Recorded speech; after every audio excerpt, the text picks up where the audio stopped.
Hello, my name is Daren Abney, the Executive Director of the U.S. Cotton Trust Protocol. Thank you so much to TRIPPIN'BLUE for inviting us to partake in this event. We're happy to share more information with you about the program, and hopefully you leave here a little more enlightened about cotton than you started the day with. So the U.S. Cotton Trust Protocol is the voluntary sustainability program for U.S. cotton growers and traceability platform for all U.S. cotton. The organization was founded in 2020, and we've made significant progress that I hope to share more with you today. Beginning at the field, we are all about cotton. So cotton growers are at the heart of the organization, and as the denim industry, I expect that you are familiar with cotton. But just to make sure everyone's on the same page, cotton is a natural fiber that is grown all around the world, and it's used in not just for fiber, but also feed. The seed that comes from the cotton plant that is naturally grown is very versatile, and it's used in many different commodity products. And for our industry, it is the most widely used natural fiber for the textile industry. The stats on screen, you'll see that one bale of cotton is approximately 480 pounds. That is a really big block of cotton that is densely compact, and it is used in our industry. Hopefully, for those of you joining the meetings today, you're aware of the production process. But to level set, cotton accounts for about 25% of the world's total fiber use. So as a natural fiber, it is widely loved and widely used in our industry. And in the U.S. context, we know that it's the fourth largest cotton producing country in the world and the global leading exporter, meaning that all of the cotton that is grown across the southern belt of the United States is exported to markets in Central and South America, Asia, and other parts of the world for going into our supply chains. The four regions across the U.S. where cotton is grown is seen on screen: West, Southwest, Mid-South, and Southeast. And I think what's really important to know about cotton agriculture is that the production can look dramatically different from location to location. So if cotton is grown in almost 80 countries around the world, it can't look the same location to location. Just like where we live, I'm based in Texas, and cotton agriculture here looks very different than cotton grown in California or Georgia, because the soil's different, the climate is different, the elevation is different, the pest threat, the weather patterns. All of these things have an influence on what comes out of the ground year to year, season to season. So cotton as a natural fiber requires stewardship, and that's what cotton growers all around the world are focused on. And U.S. cotton, we believe, as one of the leaders in cotton production, is from a superior fiber perspective. We also wanted to share with you the sustainability metrics that are associated with U.S. cotton, which is, again, the foundation of where the U.S. Cotton Trust Protocol came from. So back in the late 20-teens, we were in the process of establishing the national goals for cotton. The U.S. being the leader in cotton agriculture, we knew that there's always room for improvement when you think about the metrics related to sustainability. So experts across the U.S. cotton industry got together to say, where can we continue to push improvement across our environmental metrics? And what you see on screen around water management, greenhouse gas management, reducing soil loss, all of these numbers are high-level goals that the entire U.S. industry is moving toward in 2025, and we're in the process of updating these goals. So we hope to come back maybe next year and share some exciting progress against these goals. But this is the foundation for the sustainability goals of the U.S. Cotton Trust Protocol. But what does it mean for a grower to be involved in the program? Because again, we are a grower-focused organization. For a grower to sign up, they first have to complete a self-assessment questionnaire. This is an online portal that requires almost 150 points of data to be collected from a grower to join the protocol. They're also required to input field level data into a field print calculator. Now, what makes The protocol unique is exactly this. We're collecting raw data from hundreds of growers all across the US on an annual basis. That is the mecca of standards for data. That's what everyone wants is raw data. So we're not looking at averages when it comes to a grower. We're looking at his specific field and a specific season. And then, of course, they're also required to make a commitment to continuous improvement, which I'll share more about. The data that we are collecting from the growers represented on the screen at a high level snapshot is really under these 9 different buckets of information. So we collect that information from growers and then we send out third-party verifiers to check that information that they're giving to us on an annual basis. And you can see that we've also had some progress this last year with the grower engagement. We have almost 1,400 growers across the US that are signed up to the protocol. And in terms of volume for the supply chain, we're accounting for roughly 31% of acres in the US. And then, of course, at the top, you'll see 2.1 million estimated planted acres in 2024. I know that this event is happening in early November. We're releasing our updates at the end of October, so you can check the Trust Protocol website out for more information about the latest numbers. But you can see that grower engagement across a wide landscape of geographies in the US is really helping us drive toward these specific metrics and these environmental goals that you can see on screen.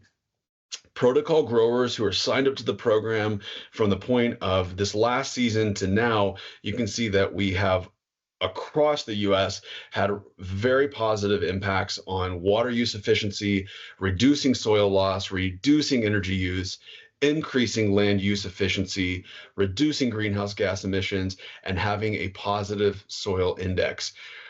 It all starts with soil. I mentioned before that cotton growers across the US are focused on fundamental improvements across their operation.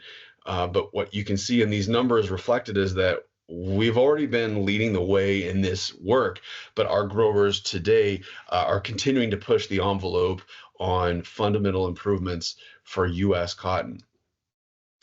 This is a snapshot of some of the high-level accomplishments over the last 4 years.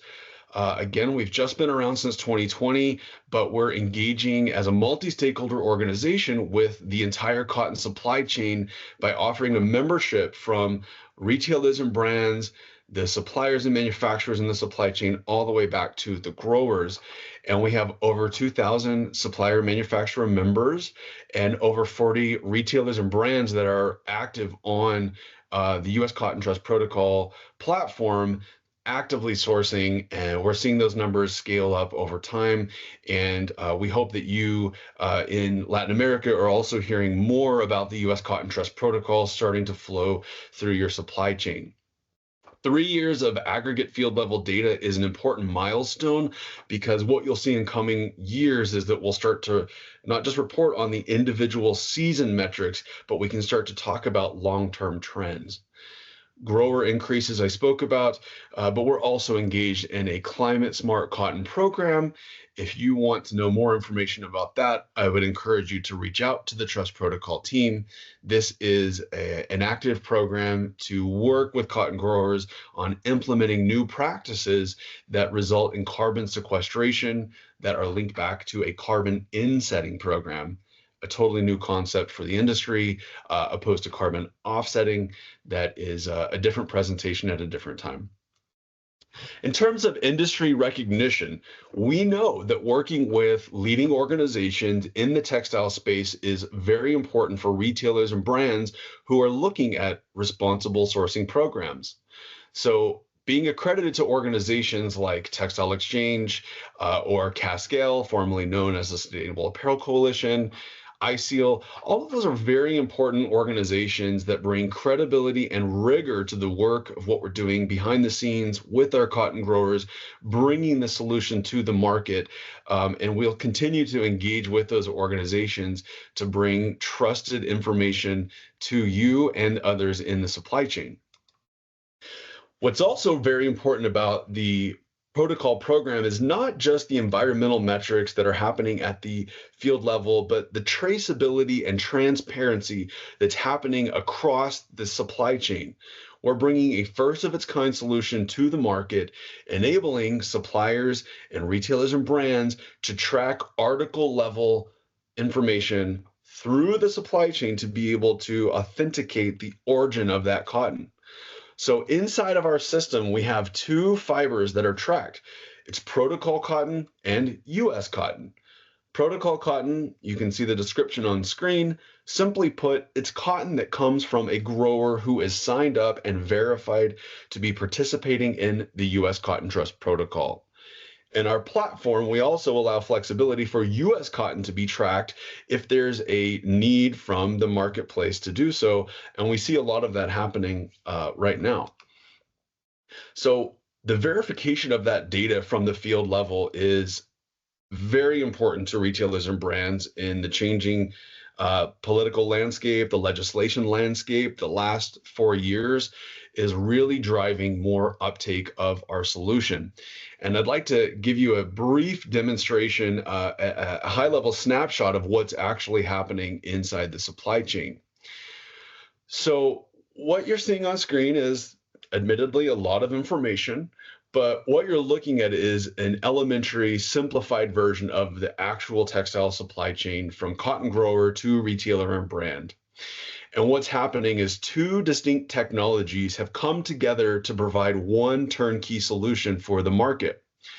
On the left side of the screen in green, you can see there is the protocol platform, which is the online interface we've created to work with cotton growers, gins, and co-ops and merchants to track the actual fiber at the field level that is linked to the USDA's database, which, if you're not familiar, is the permanent bale identification system that has been around since the 1980s. And this is what has, I think, given the US cotton industry a world-renowned quality reputation. The classification of those cotton bales at the very beginning of the supply chain to get all of the important specs into a centralized location with color, strength, denier. It gives confidence to the global industry who is purchasing U.S. cotton that they're buying what they're getting what they've expected when they buy a bale. So that database is linked to the USDA permanent bale identification system. We've linked our protocol platform to that to identify exactly what protocol bales are coming from verified protocol growers, making its way through gins and into co-ops and merchants. That system then links to Textile Genesis, who is our technology partner in the middle pink portion of the screen. You can see from mills and manufacturers. As you source volumes of cotton from all over the world, you're mixing and matching to meet the specifications of the product for your customers, the pricing, the quality, all of the important things that make your industry tick.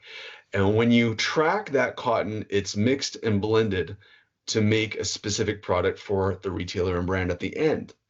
When that retailer and brand has asked their supplier to source protocol cotton consumption units, or PCCUs, through the online system, it's a very simple process for the supply chain to be activated on the Textile Genesis platform to be able to track at a PO level the volume of cotton that has gone into that system or that product.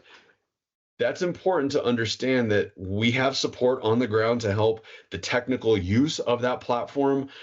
We have staff that are in Latin America to help suppliers and manufacturers understand how to use the Textile Genesis system.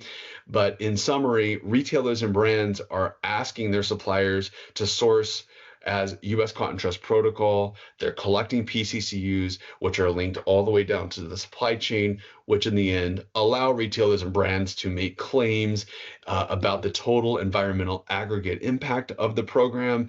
And in some cases, they can make content claims about the products that they're sourcing. For retailers and brands, it's actually very simple. For garment makers and fabric mills, you have very clear steps for identifying where you might be able to use the program. Yarn spinners, the same. It's about specifying what the customer requirements are. And in general, again, the Textile Genesis system is offering online training for you to be able to digitally track what's happening on the physical factory floor. I think that we've spent a lot of time and resources the last year, and we will continue to in the next year, providing more information and resources to help the supply chain understand the functionality that I've just given you a high-level overview of. But the key takeaway is that retailers and brands are increasingly demanding transparency in the supply chain, and this is a solution that will help you do that. Some high-level numbers and results that we've seen in this traceability solution. Again, I said earlier, we have over 40 brands that are signed up, but we have 19 brands that are active on the online traceability platform. Over 39 million finished products have been tracked, with over 24,000 purchase orders going through the system. And that's equating to the headline number is 8.1 million PCCUs that have been claimed by retailers and brands in the system. It shows that we have seen significant growth over the last few years, and we are preparing for more scaled growth as retailers and brands become familiar with the system, and they're again pushing for that transparency. Not just as a sustainability move, a lot of them are looking at this as a way to prepare for upcoming legislation and requirements for traceability. If I show a snapshot, or you think about a snapshot of the time that it takes to produce a product from the cotton at the field all the way to a finished product, it's an average of 15 plus months. So the communication along this supply chain is really important, and we're working with our retailers and brands to think about how they communicate with their suppliers more effectively to prepare for the increased use of the U.S. Cotton Trust Protocol in their supply chain. So retailers and brands typically join the protocol because they want access to the traceability information, they want access to the environmental data, and they want to be able to communicate about their participation in this program. It's not just for internal stakeholders, and it's not just for customers, but if you look at the scope of reporting that retailers and brands are introducing across all of their material portfolios, we believe that the U.S. Cotton Trust Protocol is keenly poised to be able to help them meet those needs. And we've increasingly seen retailers and brands talking about their participation in the program. We offer a member toolkit that is linked to our claims framework that gives you very clear instructions for how retailers and brands can talk about their overall participation. We want to make sure that the market understands exactly what they're getting. We want credible claims in the marketplace, not just from a retail brand perspective, but from a program perspective. And we can see that a lot of retailers and brands are now communicating online in their annual sustainability report, on product. And these are just a few examples that you're seeing on screen of Macy's in the US talking about their membership in the Trust Protocol. Next, out of the UK, is a brand that's talked about tracking protocol cotton through the protocol platform. And then, of course, the J. Crew Group, Ralph Lauren Group, talking about their participation in this responsible sourcing program online. So I really appreciate everyone's time and attention. This was a very high-level introduction to the U.S. Cotton Trust Protocol. You can find more information online at trustuscotton.org, where we have information about our latest annual report coming out soon, and more progress at the field level. Thank you for your time and attention. If there are any additional questions, I hope to participate in the live Q&A. Thank you. Morning, buenos días. Buenos días. No, te hablas español y te hablas taca, taca, taca, que todas nuestras reuniones son en inglés. English, yes. Lo siento. How is everything over there? It's early, but good, right? Yes, all is well. Thank you. Very good. So thank you, first of all, for Cotton U.S. Trust Protocol to support our event and push us to bring more innovation and different kind of mindset and sustainability process for the industry. I think that everything that push us to improve the way that we work in this planet could be perfect for understanding new conception, new user, new precedent. And thank you so much to be here and help us. Okay. Yes, thank you for having me. Oh, no, please. So I have here some questions to ask you about. Is there any company or members using this protocol in Latin America? Yes, we have several members across Latin America. And we also have a support system in Latin America. Her name is Flory Beth. She is currently traveling overseas, so she couldn't be with us today, but she's based in Mexico, and she works directly with suppliers and manufacturers across Latin America with our program. We also have a few members that represent, as a multi-stakeholder organization I shared in the presentation. We are governed by 6 segments of the cotton industry, including suppliers and manufacturers. Mm-hmm. There are 4 seats in that segment, and one of them is actually held by Caltex. So Adolfo in Mexico, yes, he's one of our key, I would say, on the leadership team for the protocol, as an example. And there's another one that's here that said, we are a member of the Trust Protocol also, Nuevo Mundo from Peru. So I'm going to translate to them. Preguntamos si tenía algún miembro de Latinoamérica y él dijo que hay un montón, inclusive hay una persona que es Flory Beth, que vive en México, que viaja y atiende a estos clientes, que no solamente deben ser de textileras, pueden ser manufactureros, porque trabajan con créditos, ¿no? Para que se pueda ir transmitiendo y haciendo la certificación más trazable. Así que si las marcas que están acá, los diseñadores, directores, decisores de opinión, quieren hacerse miembros, voy a preguntarle ahora cómo sería la acción, por lo menos mínimamente cómo sería transformarse en un miembro, ¿ok? Y si tienen alguna otra pregunta, pregúntenme. Another question. If there's somebody here that's interested to be a new member of Trust Protocol, what they have to have or what they have to do? Great question. To become a member of the Trust Protocol for manufacturers and suppliers, mills and manufacturers, is that the? Yeah, I think that manufacturers is going to be good. Yeah, so there is a membership application process, very simple, but there are some requirements. They have to agree to the code of conduct, for example. There are some basics that we have required from that side, but once you sign up to the protocol, it's a $500 US per year fee. That's a flat fee for the entire year, but that's per company. And if there are additional facilities that want to join the protocol under the company umbrella, then it's $100 US per company. And that's basically to access the technology, the platform.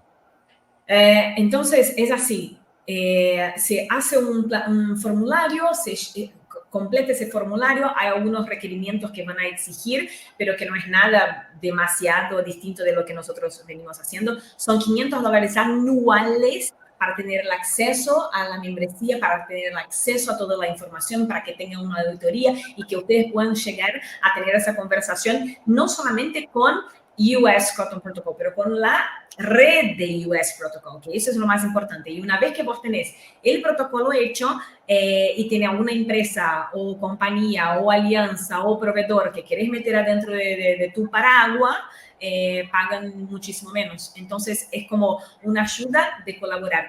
I'm saying to them it's very easy to make the collaboration in that case. If you are a member and you want to grow your circle, it's easy to everyone come in and be a part of the change, right? Yes, it's easy from a sign-up perspective. I think where the work comes in is understanding how the functionality of the system works And that's where we're really focused in partnership with Textile Genesis to work with mills and manufacturers and other partners to make it as simple as possible. Yeah. But it does take some, just to be transparent, it's part of the, yeah. My wrong way to use easy, it's like easy to be a part of the change, not to be easy to be transparent. I think that is the most difficult thing in our informal industry, because we have to change this. We cannot behave like this. Even in Latin America, we have like many problems, not only social one, but I think that's time that just to rethink in the way that we are working, right? Yes. So, Daren, thank you so much for your participation, for your time here with us. Si alguien más tiene alguna pregunta que ponga en el chat, yo puedo enviar para ellos. And I want to thank Janice also for your team, everyone that helped us to bring this nice event for the audience. Thank you so much for your time. Of course. I'll also mention that Suburbia and Liverpool, which is a big brand in Latin America, right? They are also a member of the Trust Protocol. Very good. So I will say, lo siento porque mi español es muy malo, and that's all I can say. Very good. Nice saying. Huh? Yeah. Well, thank you for everything. Hope to see you soon. Okay, cheers. Bye-bye. Bye-bye.